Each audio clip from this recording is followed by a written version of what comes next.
kind of a sick school is this? Uh-oh, Dongo!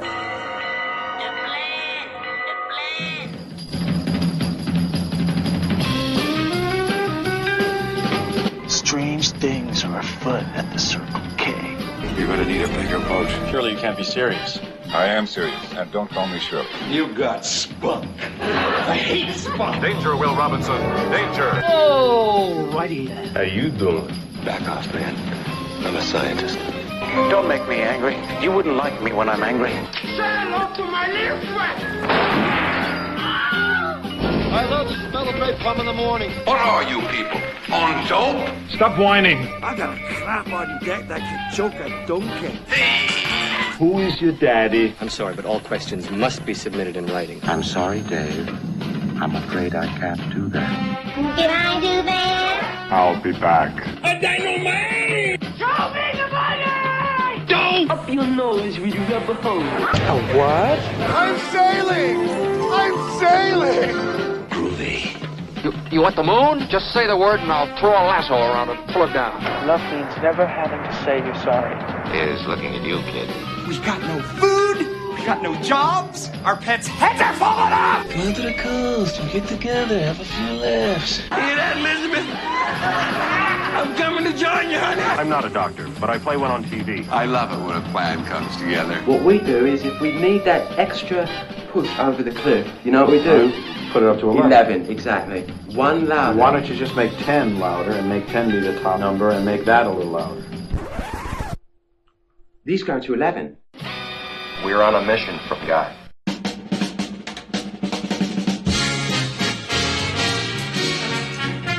From Maine, Then Is Now, starring Re-Gor. This is Patsy the Angry Nerd, along with Uncle Death and the Fright Channel Orchestra, inviting you to join Re-Gor and his topics: old and new TV shows, classic TV show themes, and another segment of TV Guide listings from the past. And now, ladies and gentlemen, here's Re-Gor.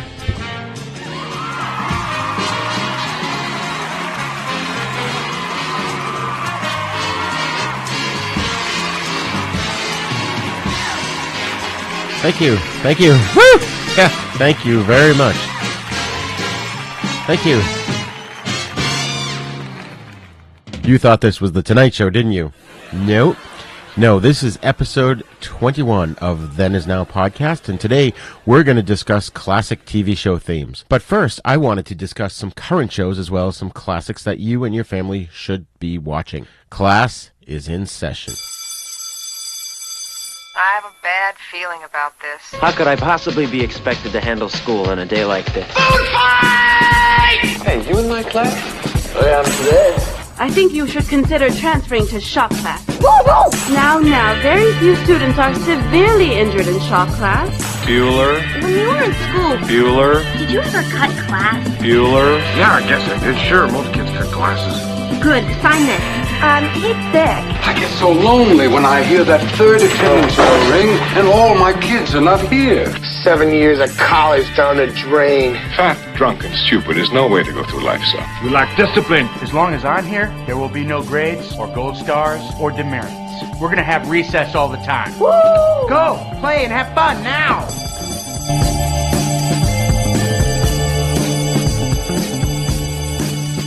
Okay, we are going to talk about old TV shows and new TV shows. And we're going to start with some of the newer ones that I feel you should be watching. Now, if you haven't already seen some of these newer shows, I highly recommend them. First off, we have the DC Comics character, The Flash, a superhero television series developed by Greg Berlanti, Andrew Kreisberg, and Jeff Johns, airing on the CW. It's based on the Barry Allen incarnation of DC Comics character, The Flash, a costume superhero crime fighter with the power to move at superhuman speeds. It's a spin-off from the CW series Arrow, existing in the same fictional universe known as the Arrowverse. The series follows Barry Allen, portrayed by Grant Gustin, a crime scene investigator who gains superhuman speed, which he uses to fight criminals, including others who have also gained superhuman abilities. The Flash has been on since 2014 and will be entering its 7th season in February of 2021. It's great fun, and it really does deep dives into the DC Comics universe. I definitely recommend recommend this as required viewing. Also from the CW, the new DC superhero series Stargirl, created by Jeff Johns. It's based on the DC Comics superhero Courtney Whitmore, created by Johns and Lee Moder. The series follows high school student Courtney Whitmore, portrayed by Breck Bassinger, who discovers the cosmic staff and becomes the inspiration for a new generation of superheroes who become the new Justice Society of America. The Justice Society is a superhero team that first appeared in All-Star Comics number 3 in 1940 and is still popular today. Stargirl premiered in May of 2020 and it'll be returning for its second season in 2021. It's good, clean, family fun, and I highly recommend you check it out. Carry on my wayward son. There'll be peace when you are done. Lay your weary head to rest. Don't you cry no more. Finally, if you haven't had a chance to catch it, Supernatural, also on the CW, is wrapping up its 15th and final season. Can you believe that? 15 years. Created by Eric Kripke, Supernatural stars Jared Padalecki as Sam Winchester and Jensen Ackles as Dean Winchester, and the series follows the two brothers as they hunt demons, ghosts, monsters, and other supernatural beings. You can find previous seasons on DVD and Netflix, and you should definitely check it out if you haven't already. It's great horror fun and continues to be enjoyable TV viewing. As Spency Dompe said, if you go back and start from the beginning and watch the entire series of Supernatural, it is truly a rewarding experience.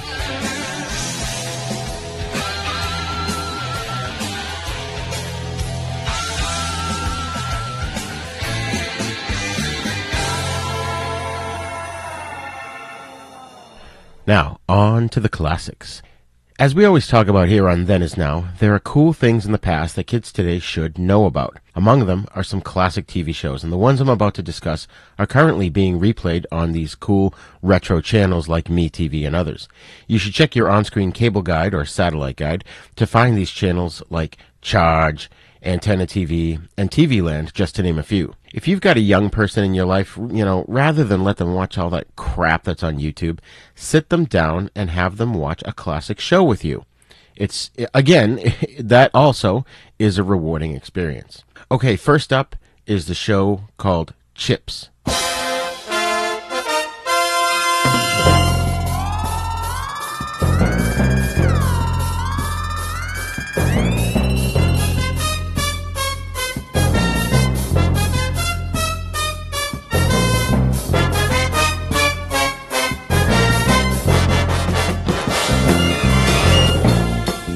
Chips is a crime drama television series created by Rick Rosner that originally aired on NBC from September 15, 1977 to May 1, 1983. It followed the lives of two motorcycle officers of the California Highway Patrol, CHP. The series ran for 139 episodes over 6 seasons, plus one reunion TV movie in October of 1998. Chips stars Eric Estrada as macho, rambunctious Officer Francis Frank Llewellyn Poncherello, a.k.a. Ponch, and Larry Wilcox played his straight-laced partner, Officer Jonathan Andrew Baker. With Ponch being the more trouble-prone of the pair, and John generally the more level-headed one, trying to keep Ponch out of trouble, with the duo's gruff yet fatherly immediate supervisor Sergeant Joseph Cottrell, played by Robert Pine, the two were highway patrolmen of the Central Los Angeles office of the California Highway Patrol, CHP again, hence the name Chips. As real-life Chip motorcycle officers rarely ride in pairs, in the early episodes this was sort of explained away by placing the trouble-prone Ponch on probationary status with John assigned as his field training officer. Eventually, by the end of the first season, this subplot kind of faded away. Ponch completed his probation, but audiences were so used to seeing the two work as a team that they kept it for the rest of the series. I personally find that Chips is good, wholesome family entertainment, and it really brings you back to the late 70s and early 80s with a great nostalgic feel. I love watching Chips every night.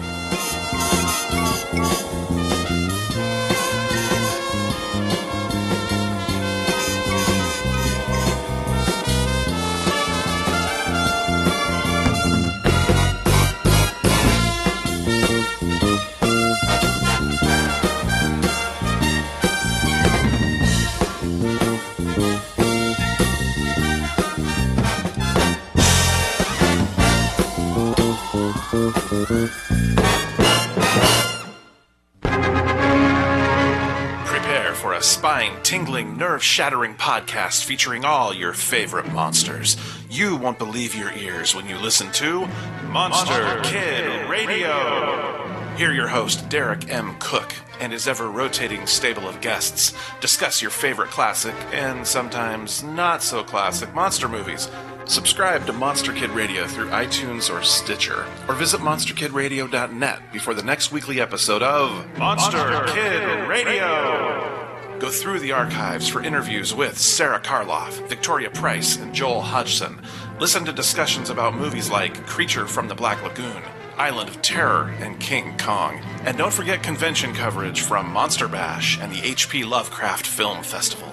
Classic monsters, modern talk, and the head of Rondo Hatton, only on Monster Kid Radio.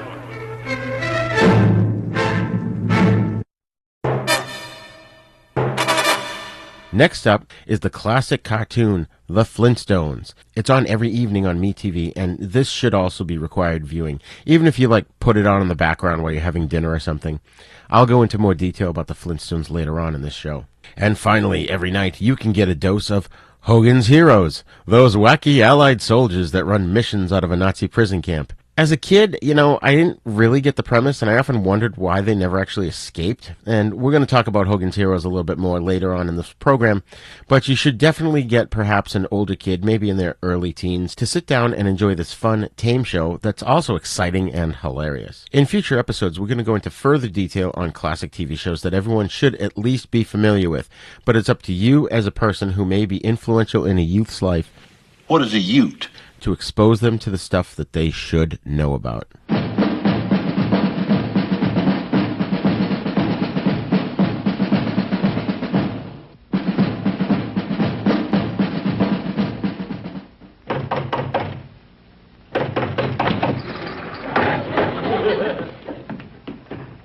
Gentlemen, Miss Carol Channing.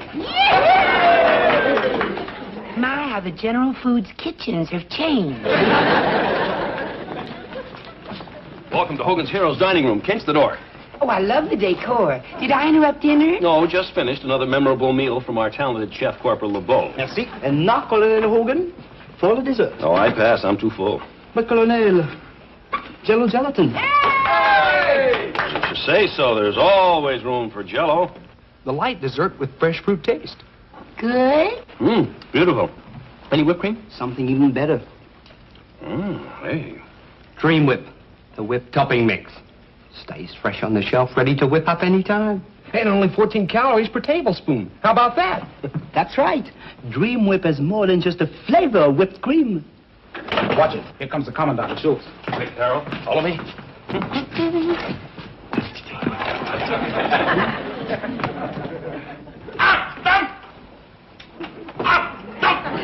Colonel Hogan, someone has stolen my helmet. What are you doing with it? LeBeau was using it to serve the Jello. Such a nice idea. Silence! How dare you use my helmet for... Jello? The light dessert with fresh fruit taste? Would you care for a dish? Danke, with a little Dream Whip on top. Schultz, he was talking to me. Besides, you just had a big meal. There's always room for Jello, sir. With Dream Whip on top. It has more than just the flavor of whipped cream. The bar. Sergeant Schultz, eating with the prisoners is absolutely forbidden. Now report to my office. Put more Dream Whip on it, will you? Sergeant Schultz, not a word about this to anybody.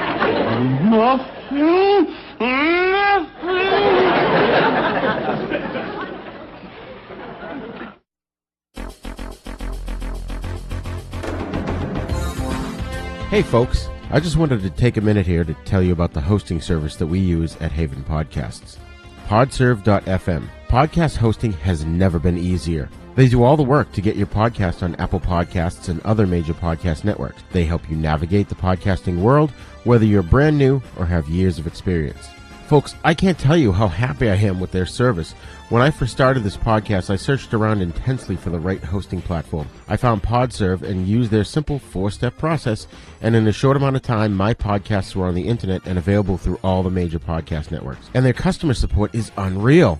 Every time I goof things up and make a mistake, like posting the wrong show to the wrong feed, I email them, and I kid you not, within minutes I get a response and the problem is resolved. And they're the only podcasting host that actually helps you get listeners. Other podcast hosts stop at podcast upload and don't help promote your podcast. Well, PodServe makes sure your podcast is seen by thousands of people. The promotion is free, and they put you on podparadise.com, which has over 5,000 visits a day from avid podcast listeners and is growing every day. Each day, Pod Paradise selects 5 podcasts to spotlight on their front page. Maybe yours could be there soon. PodServe's pricing is simple. Only $19 a month. That's it. No tiered pricing platform, just one low fee. For $19 a month, you get unlimited storage, unlimited podcasts, free podcast promotion, your podcast on all platforms, detailed download analytics, one-on-one customer support. You pay month to month, and you can cancel at any time. And when you sign up, you get 14 days free. You don't even have to give them your credit card. I love their service so much I put a reminder on my phone to add my credit card when the 14 days was almost up. I couldn't give them my $19 fast enough. I'm telling you, I really didn't believe it until I actually signed up and saw my podcasts on everything from iTunes to Stitcher and Spotify and more in a ridiculously short amount of time. So if you've got a podcast and you don't have a hosting platform, I highly recommend podserve.fm. Check them out.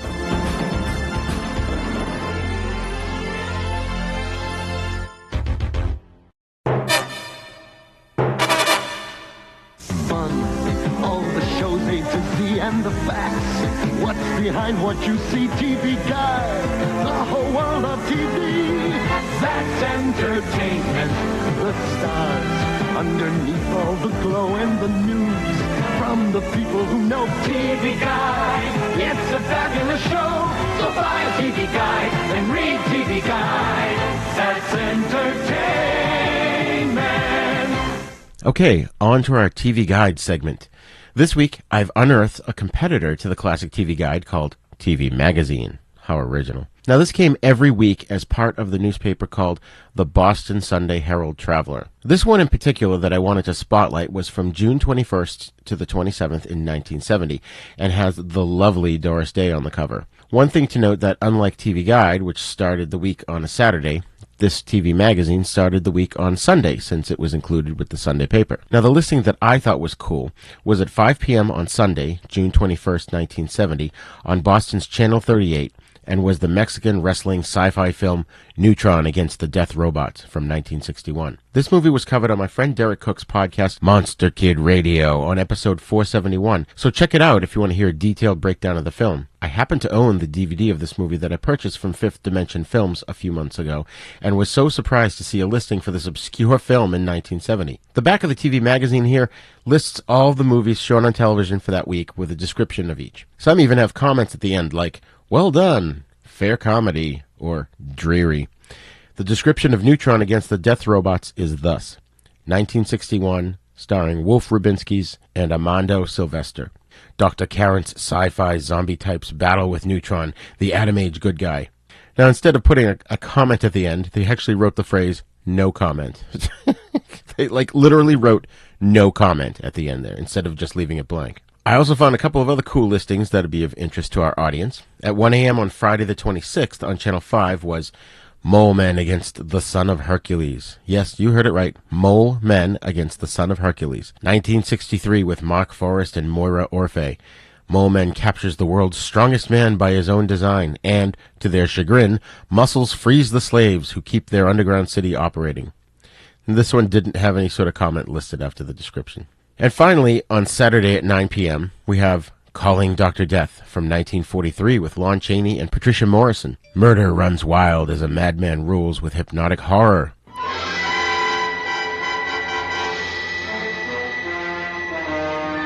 This is the inner sanctum. Now pay attention. Concentrate. You'd like to get away from me, wouldn't you? I like my type. The doctor's wife. I have money, position, and there's nothing you can do about it. I wonder. When did you last see your wife? What are you talking about? Murder. Your wife's been killed. This one I have not seen, so I'm going to have to check that one out. Calling Dr. Death. That sounds pretty good. Also later in the night at 1 a.m., The Mummy's Hand from 1940 with Dick Foran and Wallace Ford.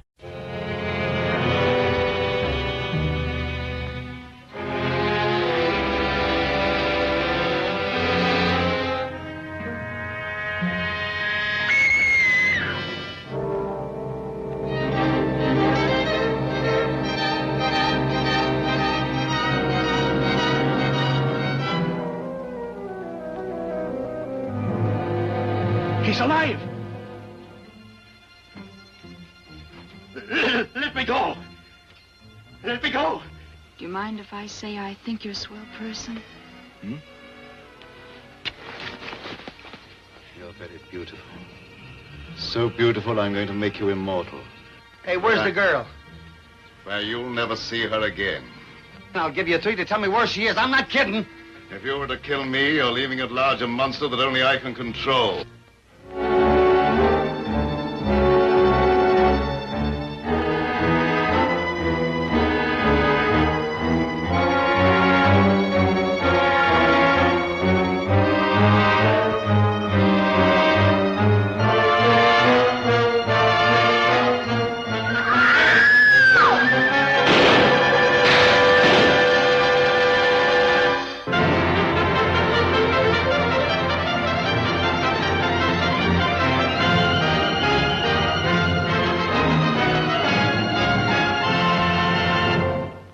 There's no description of the film, but there's one word comment at the end, and it's withering. Which is too bad, because The Mummy's Hand is one of my favorite Mummy movies, because Dick Ferran and Wallace Ford, they're like a capable Abbott and Costello. While not as funny as the famous comedy duo, they don't run from a fight, and they can handle themselves well in most situations. So for that, I always appreciated this film. So, like I said, I was pleasantly surprised to find that I had a small collection of these Sunday TV magazines, and even though they don't have as many in-depth articles as the regular TV Guide, they're still fun to peruse and see what was on back in the day. I'll post scans of everything I talked about here in the show notes at havenpodcasts.com. And in future episodes, we'll be talking more about these TV magazines as well as the TV Guide. Fun, all the shows A to Z and the facts. What's behind what you see? TV Guide, the whole world of TV. That's entertainment.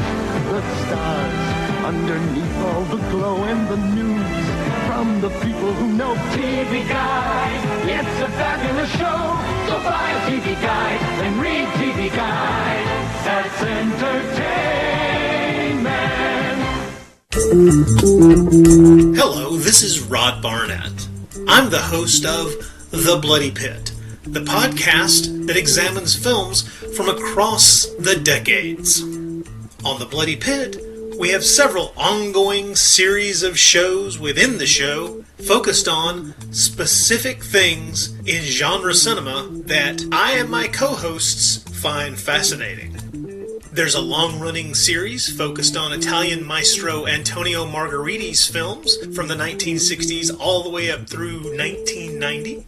There's an on-again, off-again series focused on 1970s science fiction films. There's an in-depth look at the Western movies that William Castle made before he struck out on his own and became the horror auteur that we know and love. A look at the classic Coffin Joe films from Brazil. And our long-term project to look at every Universal horror film made in the 1940s. That's a long project, people. It's going to take us a long time. Sprinkled in amongst those are various other episodes focused on other stranger areas of cinema, like Lucio Fulci, Dario Argento, and even some obscure British crime films from time to time. So join me and my rotating crew of co-hosts as we examine the stranger side of cinema through an exploitation lens. Except when we don't. Yeah, you never really know exactly what to expect on The Bloody Pit. So join me for The Bloody Pit.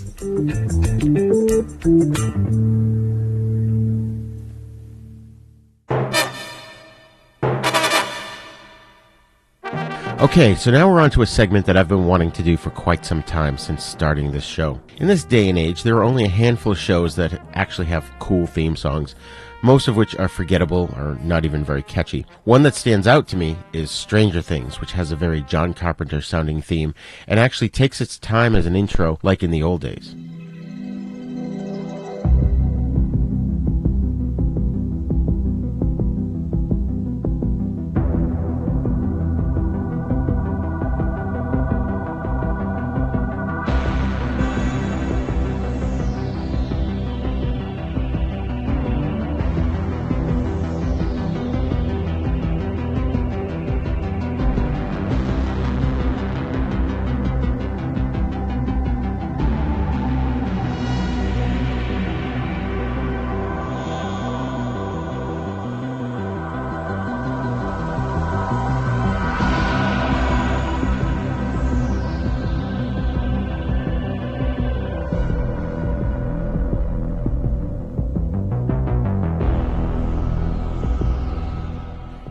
That's such a cool theme.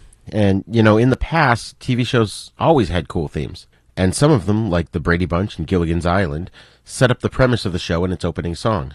Kids today are most likely not aware of this, and they should know many of these themes, even if they've never seen the show. So now I'm going to present to you several theme songs from TV shows of the past. So get your young folk to sit with you and listen as we travel back in time and hear some of the cool TV theme songs from yesteryear.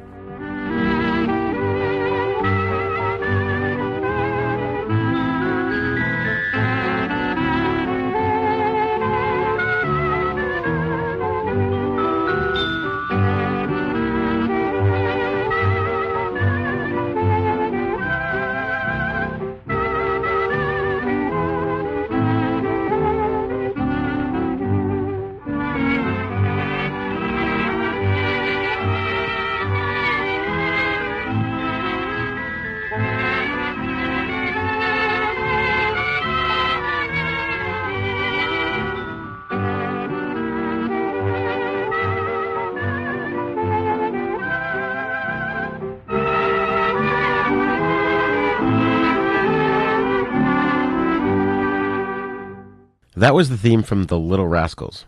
From 1922 to 1944, The Little Rascals, also known as Our Gang, was a series of film shorts shown in theaters before films. Created by Hal Roach, who was best known for producing the Laurel and Hardy shorts, The Little Rascals chronicled a group of poor neighborhood children and their adventures. Reissued in theaters in 1950, the Our Gang shorts were retitled The Little Rascals and syndicated to TV in 1954. Composer Leroy Shields' 1930 song, Good Old Days, was used as the theme for Our Gang comedies, and that's the song you just heard. Now we're going to get into some themes from beloved cartoons from our youth.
Okay, you just heard the Bugs Bunny Overture. Now, Looney Tunes was a series of short cartoons created for movie theaters by Warner Brothers and also played before films, just like The Little Rascals. When they were repackaged and put into syndication, they had a different theme from their regular Looney Tunes theme. This one that we just played was called This Is It, and it was composed by Mac David and Jerry Livingston. Before that, we played the Flintstones theme. The Flintstones was set in the Stone Age and concerned Fred and Wilma Flintstone and their neighbors Betty and Barney Rubble and the mishaps that they get into. The show was a spoof of Jackie Gleason's celebrated comedy series The Honeymooners, and was the first primetime animated series on network television. It ran for a record 6 years and has only been surpassed by The Simpsons, which has run for over 30 years. The Flintstones theme was composed by Hoyt Curtin and the show's two producers, William Hanna and Joseph Barbera. Next up, you're going to hear Popeye, which was another series of shorts created for theatrical release by Max Fleischer's studio and was composed by Samuel Sammy Lerner. The second half of the theme that you're about to hear was created specifically for when the show went into syndication on TV. I'm Popeye the Sailor Man. Popeye the Sailor Man. I'm strong to the finish because I eat me spinach. I'm Popeye the Sailor Man. I'm one of gazookas, which hates all palookas, what hates honey up and square. I biffs and I bops them and always outroughs them, but none of them gets nowhere.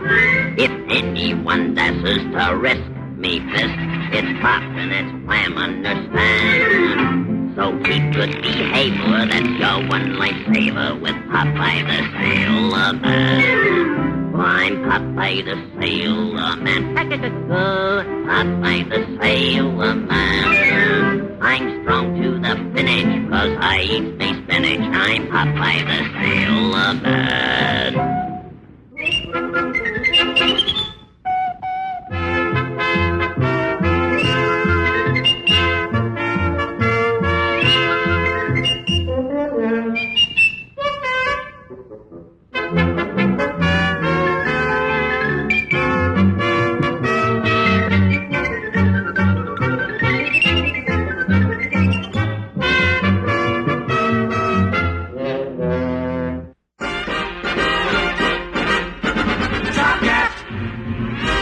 Factual top cat, whose intellectual close friends get to call him TC, providing it's with dignity. Top cat, the indisputable leader of the gang.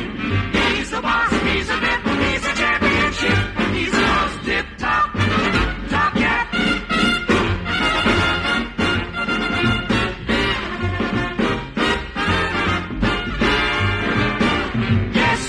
Chief, he's the king, bottom of everything. He's the most tip-top top cat.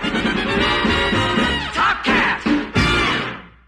That was the theme from Top Cat, another primetime animated series, but it didn't do well in the ratings, and it did much better as a Saturday morning cartoon. The theme was also created by Hoyt Curtin, and the show concerned a group of cats that was sort of a spoof of the Bowery Boys, or the East Side Kids, if you will. But their leader, Top Cat, a.k.a. TC, was a direct spoof of Phil Silvers' character from The Phil Silvers Show. Now, on to some classic sitcoms. As I mentioned before, some shows would lay out the premise in their theme songs, and here are just a handful that did that. There's a holdup in the Bronx, Brooklyn's broken out in fights. There's a traffic jam in Harlem that's backed up to Jackson Heights. There's a scout troop short a child, cruise ships do it on a wild. Car 54, where are you?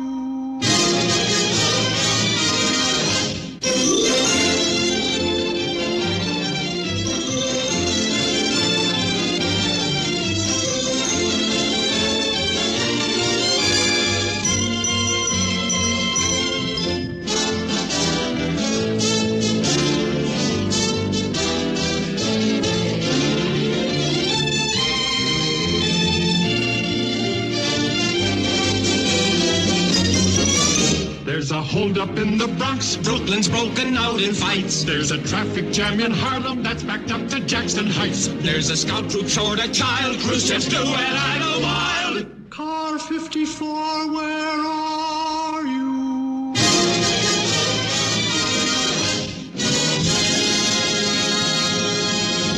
That was Car 54, otherwise known as Car 54, Where Are You? It's the story of two New York City police officers based in the fictional 53rd Precinct in the Bronx. Car 54 was their patrol car. It starred Fred Gwynne and Joe E. Ross. The theme song's lyrics were written by series creator, writer, and occasional director Nat Hiken, with music by John Strauss. Next up, we've got The Ballad of Jed Clampett, which is the theme from the Beverly Hillbillies. The Beverly Hillbillies was a show about a family of hillbillies that become millionaires after patriarch Jed Clampett strikes gold while out hunting. The song was composed by Paul Henning and recorded First by bluegrass musicians Lester Flatt and Earl Scruggs, with Lester Flatt singing. Come and listen to my story about a man named Jed, a poor mountaineer, barely kept his family fed. And then one day he was shooting at some food, and up through the ground come a bubbling crude. Oil, that is, black gold, Texas tea. Well, the first thing you know, old Jed's a millionaire. Kinfolk said, Jed, move away from there. Said California is the place you ought to be, so they loaded up the truck and they moved to Beverly Hills, that is, swimming pools, movie stars. Well, now it's time to say goodbye to Jed and all his kin, and they would like to thank you folks for kindly dropping in. You're all invited back again to this locality to have a heap in heaven of their hospitality. Hillbilly, that is, set a spell, take your shoes off.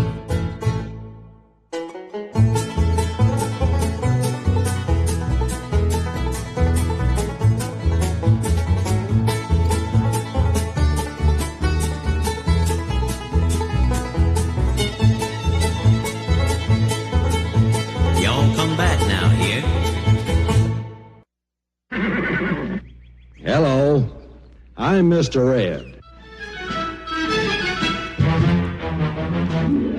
A horse is a horse, of course, and no one can talk to a horse, of course. That is, of course, unless the horse is the famous Mr. Ed. Go right to the source and ask the horse. He'll give you the answer that you endorse. He's always on a steady course. Talk to Mr. Ed. People yakety yak a streak and waste your time a day.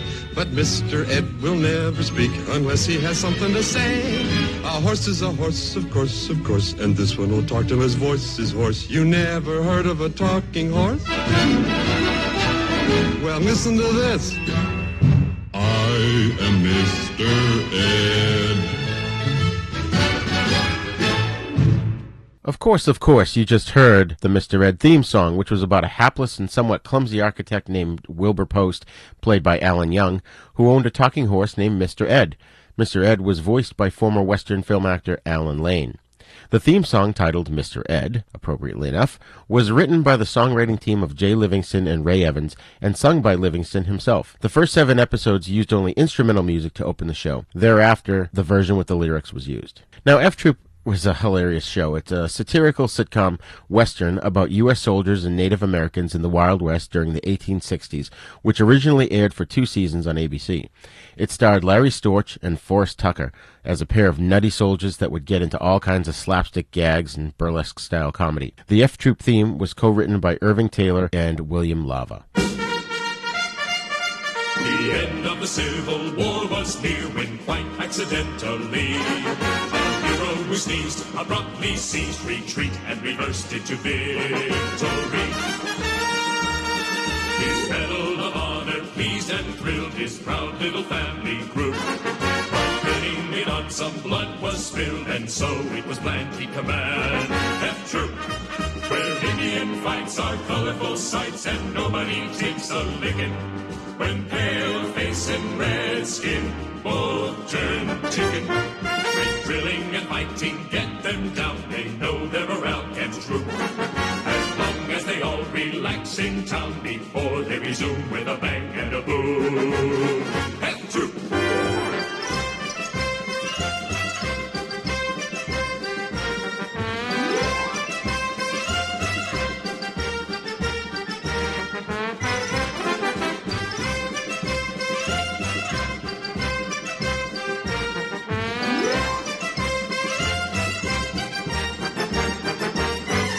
Next up, we have Gilligan's Island, probably one of the most famous and beloved sitcoms of all time.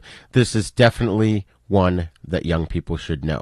It concerns a group of castaways that were stranded on a deserted island and their hilarious attempts to get rescued each episode. The Ballad of Gilligan's Isle is the opening theme song written by Sherwood Schwartz and George Wiley. Just sit right back and you'll hear a tale of a fateful trip that started from this tropic point aboard this tiny ship. The mate was a mighty sailor man, skipper brave and sure.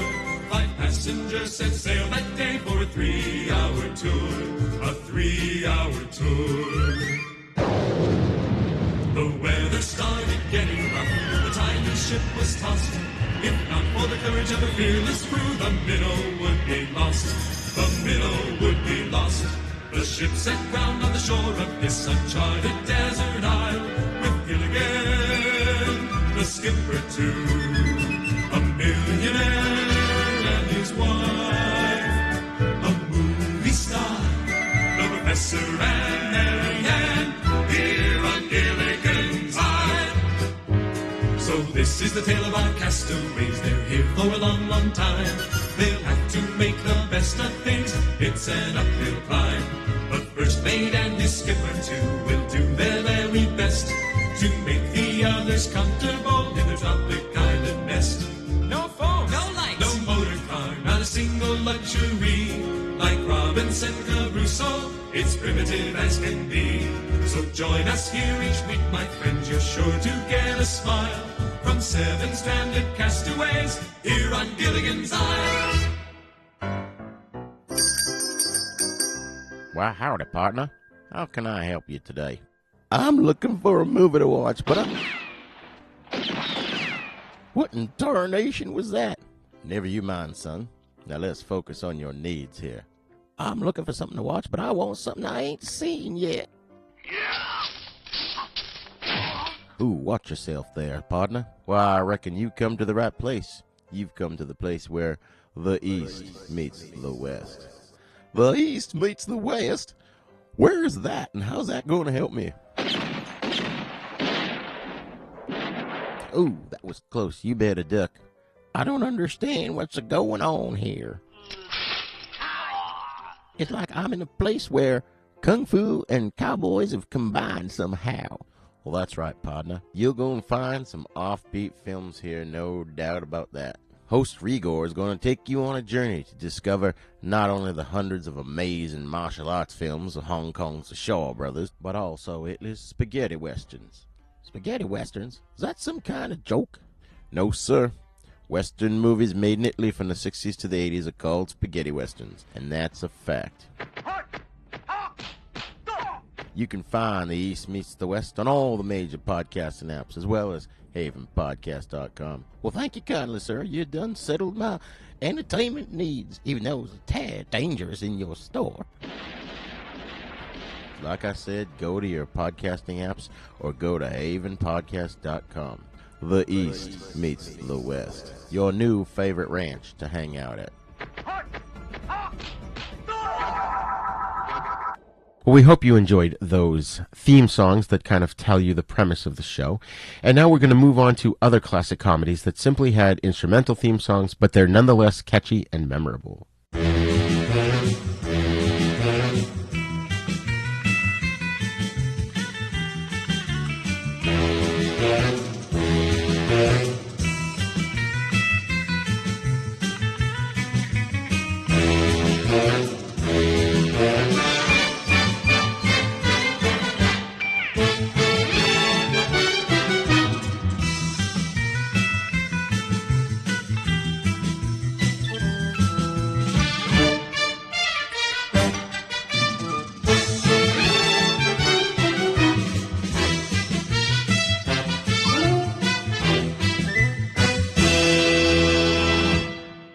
That was the theme from The Munsters, which was a sitcom depicting the home life of a family of benign monsters, starring Fred Gwynne from Car 54 as a Frankenstein's monster-type head of the household named Herman Munster. Yvonne DiCarlo played his vampire wife, Lily Munster. Al Lewis, who was also in Car 54, played Grandpa, the over-the-hill vampire who relishes talking about the good old days. Beverly Owen, later replaced by Pat Priest, played their teenage niece Marilyn Munster, whose non-monster persona made her the family outcast. And Butch Patrick played their half-vampire, half-werewolf son, Eddie Munster. The series was a satire of both traditional monster movies and the wholesome family fare of the era, and was produced by the creators of Leave It to Beaver. The Munsters theme was created by composer and arranger Jack Marshall. In keeping in line with the horror theme that the Munsters presented, we have The Addams Family, which ran concurrently with the Munsters on another network, and was a macabre black comedy sitcom based on characters from Charles Addams' New Yorker cartoons.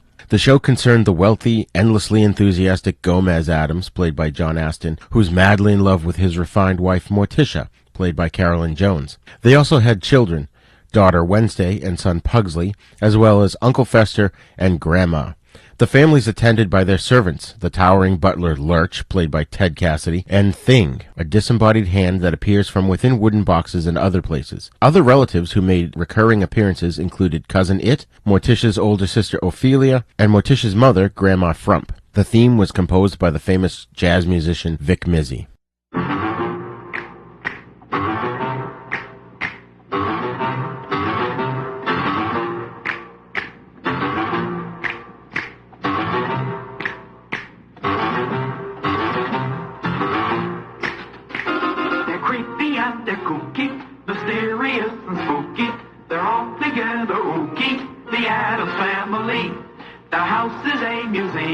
When people come to see 'em, they really are a spree 'em, the Addams Family.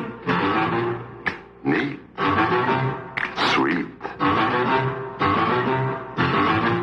Petite.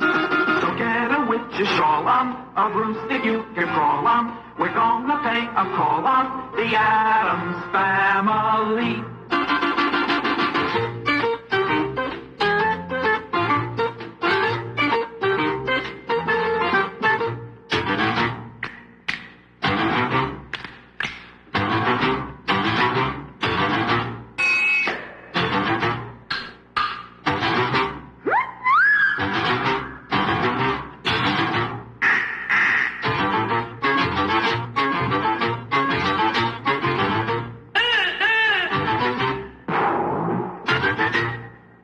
Next up is Leave It to Beaver, a sitcom that was broadcast between 1957 and 1963 about an inquisitive and often naive boy, Theodore the Beaver Cleaver, portrayed by Jerry Mathers, and his adventures at home, school, and around his suburban neighborhood. The show also starred Barbara Billingsley and Hugh Beaumont as Beaver's parents, June and Ward Cleaver, and Tony Dow as Beaver's brother Wally. The show has attained an iconic status in the U.S., with the Cleavers exemplifying the idealized suburban family of the mid-20th century. The theme was composed by Pete Rugolo and Paul Smith.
That was the theme from I Dream of Jeannie, a fantasy sitcom television series starring Barbara Eden as a 2,000-year-old genie and Larry Hagman as an astronaut who becomes her master, with whom she falls in love with at first sight and eventually marries. The theme was composed by famed movie composer Hugo Montenegro and Buddy Kaye. Next we have the theme from I Love Lucy, which is a show that starred Lucille Ball, her then real-life husband Desi Arnaz, Vivian Vance, and William Frawley. It followed the life of Lucy Ricardo, Lucille Ball, a young middle-class housewife in New York City who either concocted plans with her best friends Ethel and Fred Mertz, played by Vance and Frawley, to appear alongside her bandleader husband Ricky Ricardo, Desi Arnaz, in his nightclub, or tried numerous schemes to mingle with or be part of show business. The theme was composed by Elliot Daniel and Harold Adamson.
You heard the I Love Lucy theme, and then you heard the theme from Bewitched, which is about a witch who marries an ordinary mortal man and vows to lead the life of a typical suburban housewife. The show ran for 8 years and was very popular. The Bewitched theme was composed by Jack Keller and Howard Greenfield. Next up, we have Get Smart, a comedy television series parodying the secret agent genre that had become widely popular in the first half of the 1960s with the release of the James Bond films. The program was created by legendary Mel Brooks and Buck Henry. The series centered around bumbling secret agent 86, Maxwell Smart, played by Don Adams, and his female partner, Agent 99, played by Barbara Feldon. They work for Control, a secret U.S. government counterintelligence agency based in Washington, D.C. The pair investigates and thwarts various threats to the world, though Smart's incompetent nature and demands to do things by the book invariably cause complications. However, Smart never fails to save the day. Looking on is the long-suffering head of Control, played by Edward Platt, who's addressed simply as Chief, and who often works alongside his incompetent assistant Larrabee, played by Robert Carvelis. The nemesis of Control is an organization called Chaos, described as an international organization of evil. Herr Siegfried, played by Bernie Capel, and his bumbling lackey Starker are Smart and 99's arch enemies. The enemy's world takeover plots and gadgets seen in Get Smart were a parody of the James Bond film franchise. The Get Smart theme was composed by Irving Zathmary.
Okay, that was the theme from Hogan's Heroes. Now, we mentioned Hogan's Heroes earlier in the show. This was a series that was set in a German Nazi prisoner of war camp during World War II.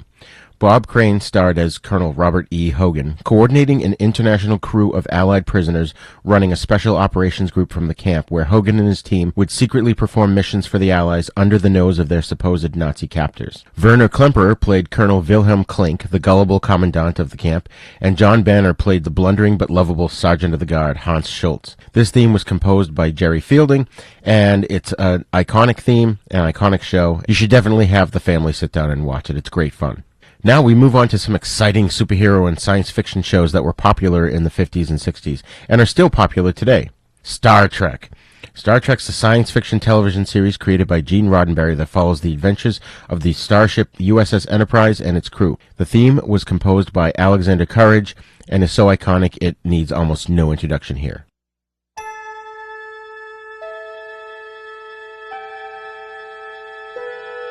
Space, the final frontier.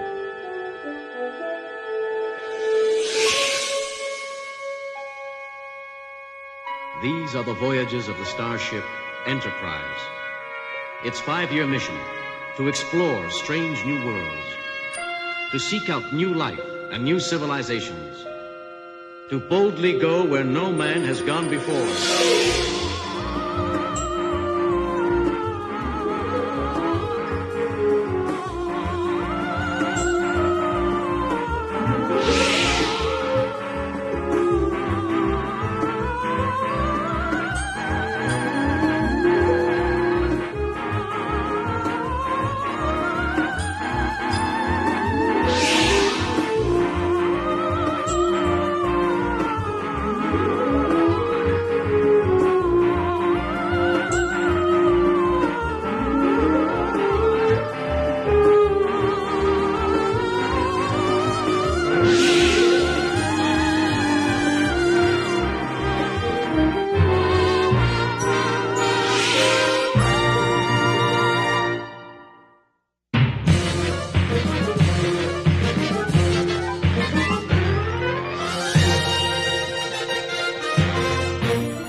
That was the Lost in Space theme, preceded by Star Trek. Lost in Space was another classic science fiction television series, created and produced by Irwin Allen. The series was inspired by the 1812 novel The Swiss Family Robinson and a comic book published by Gold Key Comics titled Space Family Robinson. The series follows the adventures of the Robinsons, a pioneering family of space colonists who struggle to survive in the depths of space. This theme was, of course, composed by the great John Williams, who also did some of the background music for Gilligan's Island. Next up is The Twilight Zone, another iconic, famous theme. And if people don't know this theme, they should. It was an anthology television series created and hosted by noted screenwriter Rod Serling, which ran for 5 seasons on CBS from 1959 to 1964. Each episode presents a standalone story in which characters find themselves dealing with often disturbing or unusual events, an experience described as entering the Twilight Zone. Often with a surprise ending and a moral, although predominantly science fiction, the show's paranormal and Kafkaesque events leaned the show towards fantasy and horror. The phrase Twilight Zone, inspired by the series, is used to describe surreal experiences. The iconic theme song was composed by Bernard Herrmann, who is no stranger to horror themes, as he is also the composer of Psycho, among many others.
speeding bullets. More powerful than a locomotive. Able to leap tall buildings at a single bound. Look, up in the sky. It's a bird. It's a plane. It's Superman. Yes, it's Superman. Strange visitor from another planet who came to Earth with powers and abilities far beyond those of mortal men. Superman, who can change the course of mighty rivers, bend steel in his bare hands, and who, disguised as Clark Kent, mild-mannered reporter for a great metropolitan newspaper, fights a never-ending battle for truth, justice, and the American way.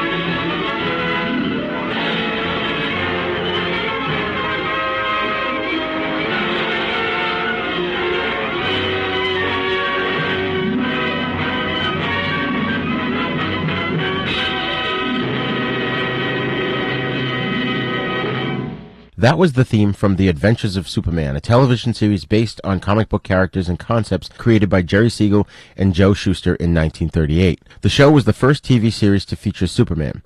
George Reeves played Clark Kent/Superman, with Jack Larson as Jimmy Olsen, John Hamilton as Perry White, and Robert Shane as Inspector Henderson. Phyllis Coates played Lois Lane in the first season, with Noel Neill stepping into the role in later seasons. Superman battles crooks, gangsters, and other villains in the fictional city of Metropolis while masquerading off-duty as Daily Planet reporter Clark Kent. Lois Lane and Jimmy Olsen, Clark's colleagues at the office, often find themselves in dangerous situations that only Superman's timely intervention can resolve. It is not actually known who created the Superman theme. There are theories that it was recycled from an old film, perhaps even a foreign film, or ghostwritten by a guy named David Chudnow. No factual substantiation of any possibility has been made yet that would support who in fact did compose this theme. Next up we have Batman from 1966. It's a live-action television series based on the DC comic book character of the same name. It stars Adam West as Bruce Wayne/Batman and Burt Ward as Dick Grayson/Robin, two crime-fighting heroes who defend Gotham City from a variety of arch-villains. It's known for its camp style, upbeat theme music, and intentionally humorous, simplistic morality aimed at its largely teenage audience. This included championing the importance of using seatbelts, doing homework, eating vegetables, and drinking milk. Neil Hefti, a big band trumpeter, arranger, and composer of themes for movies like The Odd Couple, created the Batman theme. To the Batmobile. Let's go. Atomic batteries to power. Turbines to speed. Roger. Ready to move out.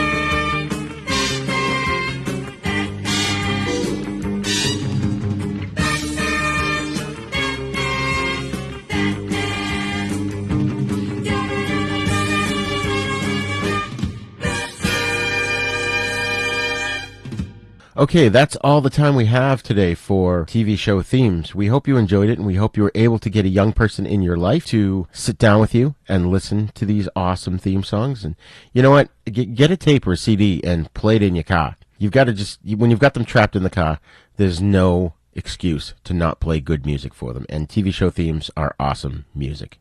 When we discuss TV themes again in a future episode, we're going to talk about westerns and action shows and continue our way through the decades of classic TV show themes. If you have any classic TV show theme songs that you would like to hear on our next installment of TV themes, drop us a line at thenisnow42@gmail.com or let us know on our Then Is Now Facebook page.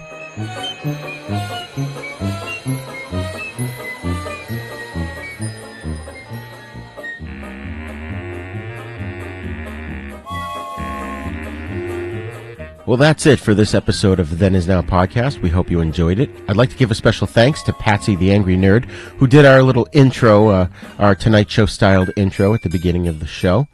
And you can find him on his award-winning podcast, Throwdown Thursday, as well as Shark Bites podcast and The Loudest Sports Show. So go to wherever you get podcasts and find those shows and give him some support.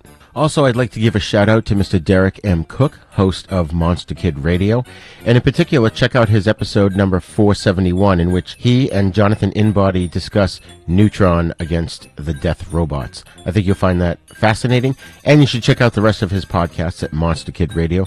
They're exactly what our audience loves. So thank you for listening to Then Is Now podcast. If you'd like to give some feedback on the show, please email us at thenisnow42@gmail.com. You can also visit us at havenpodcasts.com, and you can check out our Facebook webpage for Then Is Now. We're going to leave you with the Dick Van Dyke theme and the Alvin Show, and we'll cover those in a future episode. This is Re-Gor signing off. Class dismissed.